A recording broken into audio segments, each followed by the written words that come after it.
Hi, I'm Sydney, and I am going to be talking about the highs and lows of the Texas Republic.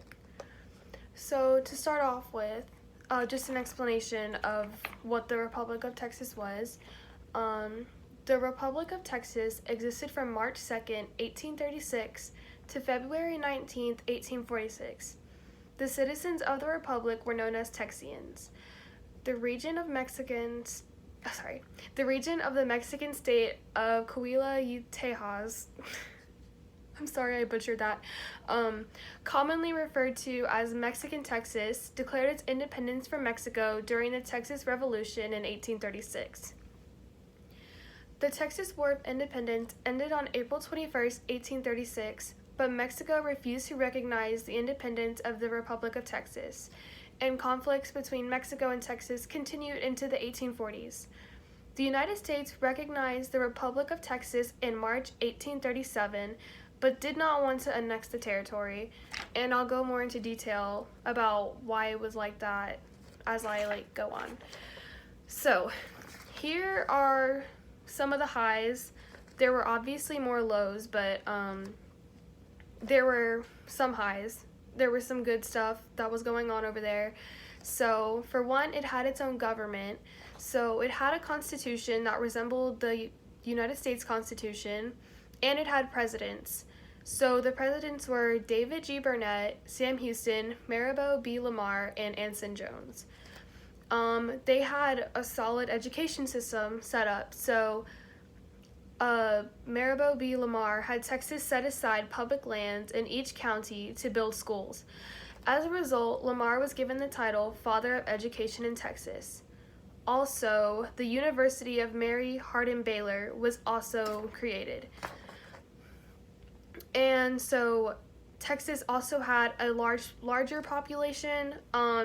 It had 5,000 African Americans, 30,000 Anglo Americans, 3,470 Hispanics, and about 14,200 Indians. And it was a large area. So it was 268,596 square miles. So it took up it was all of Texas. It took up more than half of New Mexico. Sorry if you can't see. More than half of New Mexico.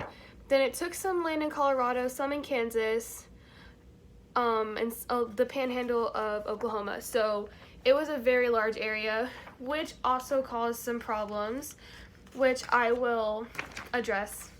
So, many of the bad things, there were more bad than good, and that's why Texas just wasn't ready to be its own country.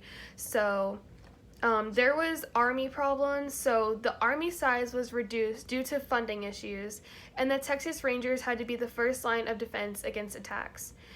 The Navy also had to be dissolved because it drained finances, and Sam Houston had to sell all the ships to cover some of the debt gained from the Texas Revolution. Okay, so then there were many financial problems. So the Republic was deeply in debt because of the Revolution and the fact that the money they had previously used was Mexican money. They didn't even have a set currency, but here's one of the main ones they used. This is a 50.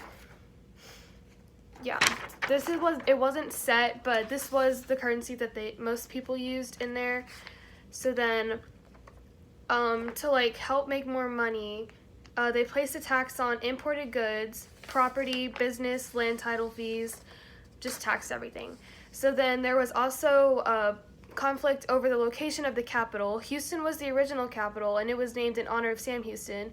It was the capital for 3 years until people complained of muddy streets, crudely built buildings, and swarms of mosquitoes. And then getting recognition from other countries, it was not recognized by Mexico, not recognized by the United States until March 1837. And then Sam Houston thought if European countries recognized Texas, the United States would be interested in annexing. So then there were problems with Mexico. So Mexico had been defeated, and Santa Anna had returned to Mexico, promising not to fight. But Mexico never really admitted Texas was independent. So the only thing that kept Mexico from attacking was the friendship between Texas and the United States. And so there was like more fighting with Mexico. And then there were Native American problems. So since the land was so big, Native Americans in East Texas were occupying space that Anglo colonists wanted to use. Native Americans in Central Texas were hostile and often raided settlements and killed settlers because the settlers were taking Indian land. So the land was so big they couldn't control who was where, and that's when the Indians and the colonists had like disputes. And then the final problem I'm going to address is annexation. So the question was, should Texas become a part of the United States or remain independent? Texas really needed help from the U.S. to pay off debt, but the U.S. wasn't sure about allowing another slave state into the Union. So here in blue, these are the free states over here. They're all free. And then these are all the slave states. All in pink are the slave. These were territories that could have either or. So at the time, it was balanced. There were 13 and 13, and they wanted to keep it that way. But annexing Texas would add another slave state, causing no balance. So those were the highs and lows of the Republic of Texas. So there were so many lows that Texas just had to become part of the U.S. So thank you.